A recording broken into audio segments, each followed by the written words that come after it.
Hello learners, welcome to our new video. তো আজকের ভিডিওতে আমরা আলোচনা করব উইলিয়াম কোপারের লেখা দি স্নেল কবিতাটি।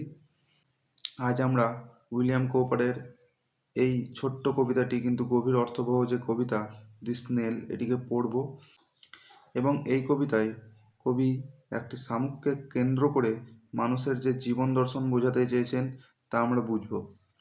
শামুক খুব সাধারণ একটি ছোট প্রাণী, কিন্তু কবি দেখিয়েছেন এই ছোট প্রাণীর জীবনযাপন থেকেই আমরা শিখতে পারি আত্মনির্ভরতা, নিরাপত্তা এবং আত্মতৃপ্তির মূল্য। তো আজকের ক্লাসে আমরা কবিতাটি একবার পড়ব, লাইন বাই লাইন অর্থ বুঝব, আর কবি কী বোঝাতে চেয়েছেন তা আলোচনা করব এবং পরীক্ষার দৃষ্টিকোণ থেকেও বুঝে নেব। তো প্রথমে আমরা অথর সম্বন্ধে জেনে নেব।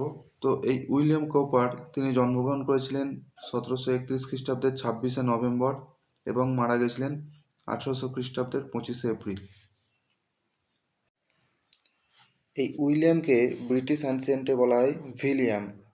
WI উচ্চারণ যেটা হয় সেটিকে তারা বলে VI, তো ভিলিয়াম বলে। আর কৌপার এই উচ্চারণে যে আর আছে শেষ, সেই আর এর উচ্চারণ কিন্তু হবে না, এটার উচ্চারণ হবে কৌপা। কৌপা, COWPA এরকম উচ্চারণ হবে, PE হবে না, কুপি হবে না, কৌপা। তো এই William Cowper was one of the most popular poets of his time. William Cowper তার সময়ের অন্যতম জনপ্রিয় কবি ছিলেন। Cowper changed the direction of 18th century nature poetry.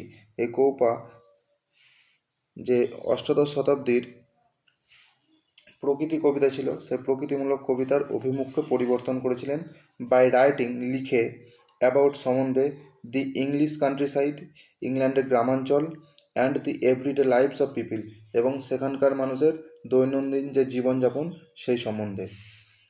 তো এই উইলিয়াম কোপা অষ্টাদশ শতাব্দীর যে প্রকৃতিমূলক যে কবিতাগুলি হতো, সে প্রকৃতিমূলক কবিতার অভিমুখ পরিবর্তন করে দিয়েছিলেন। কিসের মাধ্যমে? না, তার লেখার মাধ্যমে। তিনি লিখেছিলেন ইংল্যান্ডের গ্রামাঞ্চল সম্বন্ধে এবং সেখানকার মানুষের প্রতিদিনের জীবনযাপন সম্বন্ধে।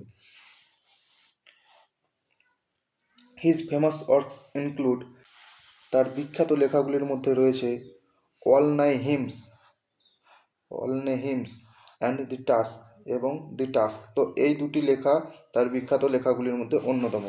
এই হিম মানে হচ্ছে ধর্মীয় গান, যেমন আমরা যে সমস্ত হিন্দু ধর্মে যে মন্ত্র পাঠ করি, সেই মন্ত্র পাঠ করাকে বলা হয় হিম। আর এই হিম হচ্ছে, অল নাই হিমস হচ্ছে খ্রিস্টিয়ানদের যে মন্ত্র, সেই মন্ত্র সম্বন্ধে। The poem takes us into the private world of a snail.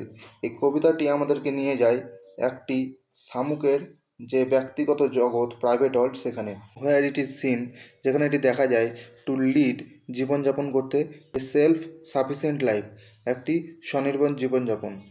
তো এই কবিতাটি আমাদেরকে নিয়ে যায় একটি শামুকের ব্যক্তিগত জীবনে, যেখানে তাকে দেখা যায় তার স্বনির্ভর জীবনযাপন পালন করতে।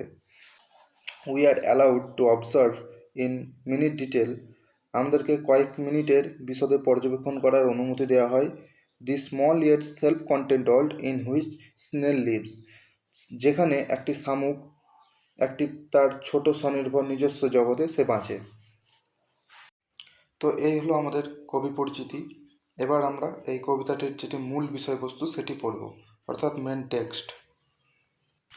Two grass or leaf or fruit or wall, অর্থাৎ ঘাসেই হোক, পাতায় হোক, ফলে হোক বা দেওয়ালেই হোক। দি স্নেল, শামুক, স্টিক্স ক্লোজ, খুব শক্তভাবে লেগে থাকে। নর ফেয়ার্স টু ফল, তার পড়ে যাওয়ার ভয় নেই বা সে পড়ে যাওয়ার ভয় পায় না। অ্যাজ ইফ হি গ্রিউ দেয়ার, মনে হয় যেন সে সেখানেই জন্মেছে। হাউস অ্যান্ড অল, নিজের ঘরসহ, টুগেদার, একসঙ্গে। এখানে কবি বোঝাতে চেয়েছেন শামুক তার ঘর সবসময় নিজের সঙ্গেই বহন করে নিয়ে যায়, মানুষের মতো আলাদা ঘর বাড়ি তাকে বানাতে হয় না। Within that house secure he hides, শামুক সেই ঘরের মধ্যে নিজেকে নিরাপদভাবে রাখে। এখানে যে হাউসের কথা বলা হয়েছে, এই হাউসটি হলো, আমরা সবাই জানি যে শামুকের পিঠের ওপরে একটি খোলস থাকে, সে যখনই কিছু বিপদ বুঝতে পারে সে সেই খোলসের ভেতরে ঢুকে যায়। তো এই খোলসটিকে বলা হচ্ছে শামুকের house. When danger imminent beside, যখন কোনো বিপদ কাছে আসে, অফ স্ট্রম যেমন ঝড়, অর আদার হার্ম বিসাইডস অথবা অন্য কোনো ক্ষতি, অফ ওয়েদার বিশেষ করে খারাপ আবহাওয়া, অর্থাৎ বিপদের সময় শামুক নিজের ঘরের মধ্যে আশ্রয় নেয়। এটি মানুষের যে আত্মরক্ষা, সে আত্মরক্ষার পবিত্রই প্রতীক।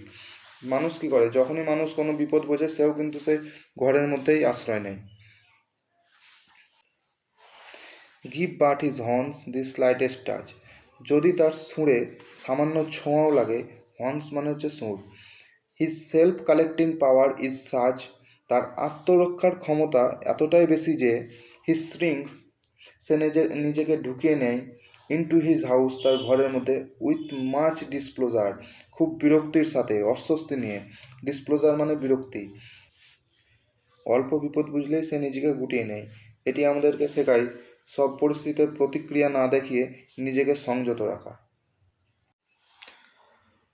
হোয়ার এভার হি ডুয়েলস, সে যেখানেই থাকে, হি ডুয়েলস অ্যালোন, সে একাই থাকে। এই হোয়ার আর এই শব্দটির ফুল ফর্ম হচ্ছে wherever. Except himself has chattels none, তার নিজেকে ছাড়া তার কোনো সম্পদ নেই। চ্যাটেলস বলতে আমরা সম্পদ বলে থাকি, যেমন আমাদের ঘর বাড়ি জমি জায়গা ফার্নিচার, এগুলো সবই সম্পদ। তো এই সম্পদ কিন্তু একটি শামুকের নেই। ওয়েল স্যাটিসফাইড, তবুও সে সম্পূর্ণ সন্তুষ্ট। টু বি হয়ে হিজ ওন হোল ট্রেজার, তার নিজের সম্পূর্ণ সম্পদ। তো তার তো নিজের খোলস আর নিজের শরীর ছাড়া তার তো আর কোনো সম্পদ নেই। তো সে কিন্তু তার সেই সম্পদটুকু নিয়েই সে সন্তুষ্ট। কবি এখানে বলতে চান যে আত্মতৃপ্তি বাহ্যিক সম্পদের ওপর নির্ভর করে না। মানুষের যেটুকু সম্পদ রয়েছে সেইটুকু সম্পদ নিয়েই তাকে সন্তুষ্ট থাকতে হবে। তো এই কবিতাটি আমরা পড়লাম যে একটি শামুক সম্পর্কে, কিন্তু আসলে এই কবিতাটি শামুক সম্পর্কে নয়। এই স্নেল বা শামুক এখানে একটি প্রতীক মাত্র। তাহলে কবি আসলে কাকে বোঝাচ্ছেন? কবি বোঝাচ্ছেন যে আদর্শ মানুষকে, বিশেষ করে সেই মানুষকে যে সংযমী, আত্মনির্ভর এবং মোহমায়া থেকে অনেক দূরে থাকে। শামুক যেমন তার নিজের সঙ্গে তার ঘর বহন করে, এর মানে মানুষের প্রকৃত নিরাপত্তা বাইরের সম্পদে নয়, নিজের ভেতরে। কৌপা এখানে বলতে চান যে মানুষ নিজের মধ্যে আশ্রয় খুঁজে পায় সে কখনো ভেঙে পড়ে না। শামুক বিপদ বুঝলেই নিজের খোলসে ঢুকে পড়ে। তো এটি বিশ্ব থেকে নিজেকে গুটিয়ে নেওয়ার প্রতীক। কবি এখানে বলেছেন সব আঘাতে প্রতিক্রিয়া দেখানো মানে বুদ্ধিমানের কাজ নয়। কখনো কখনো নীরবে সরে দাঁড়ানোই হচ্ছে শ্রেষ্ঠ আত্মরক্ষা। শামুক একা থাকে কিন্তু সে দুঃখী নয়, এটিও কিন্তু খুব গুরুত্বপূর্ণ। তো কোপা এখানে বলতে চেয়েছেন সমাজ থেকে দূরে থাকলেই মানুষ অসুখী হয় না। একাকিত্ব যদি স্বেচ্ছায় হয় তাহলে তা কিন্তু শান্তির উৎস হয়ে থাকে। আবার আমরা পরের স্ট্যাঞ্জায় দেখব শামুকের কিন্তু কোনো সম্পত্তি নেই, তবুও সে সম্পূর্ণ সন্তুষ্ট। তো এই কবিতার যেটি শেষ লাইন সেটি হচ্ছে এই কবিতার হৃদয়। Well satisfied to be his own whole treasure, তো যে মানুষ নিজেকেই সম্পদ মনে করে তার আর কিছু লাগে না, সেই পৃথিবীর সব থেকে সুখী মানুষ। এই কবিতাটি আসলে হচ্ছে কবির নিজের জীবন দর্শনের প্রতিফলন। শামুক এখানে কিন্তু কবি নিজেই, এবং খোলস হচ্ছে তার আত্মরক্ষা ও তার ঈশ্বর বিশ্বাস, এবং বাইরের জগৎ হচ্ছে কবির ভয় ও যন্ত্রণা। তো এই কবিতায় আমাদেরকে শেখায় মানুষ যত কম জাগতিকভাবে নির্ভরশীল হবে তত বেশি মানসিকভাবে সে নিরাপদ ও শান্ত হবে। তো এই হচ্ছে এই কবিতার মূল বিষয়। তো সবশেষে বলা যায় দি স্নেল এই কবিতাটি আমাদেরকে শেখায় বড় হওয়া মানেই বেশি থাকা নয়, বরং কমে সন্তুষ্ট থাকাই হচ্ছে জীবনের আসল শক্তি। তো আশা করি কবিতাটি তোমাদের ভালো লেগেছে। আবার তোমাদের সাথে দেখা হবে অন্য একটি ভিডিওতে। ধন্যবাদ।